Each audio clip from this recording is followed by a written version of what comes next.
একজনের সাথে একটু খেলেন, বুঝলি না? আচ্ছা বাড়ি মারবেন না, হ্যাঁ?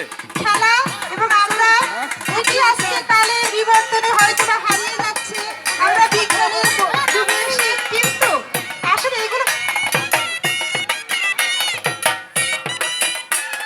এই খেলা যারা খেলা হচ্ছে, এই খেলায় যারা অংশগ্রহণ করেছেন তারা বাদে যারা দর্শকবৃন্দ আছেন বা আমাদের শিক্ষক মণ্ডলী একটু দূরে সরে দাঁড়ালে ভালো হয়, একটু দূরে সরে দাঁড়ালে ভালো হয়। আমাদের খেলাটি দেখতে উপভোগ্য হবে। আমাদের এই খেলোয়াড়দের সঙ্গে অত্র কলেজের সুযোগ্য প্রিন্সিপাল স্যার খুব সুন্দর করে সহযোগিতা করছেন, আমাদের দেখতে খুবই ভালো লাগছে। আমাদের প্রিন্সিপাল স্যার আসলেই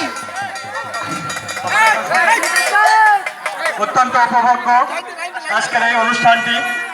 আমি অনুরোধ করব আপনারা কেউ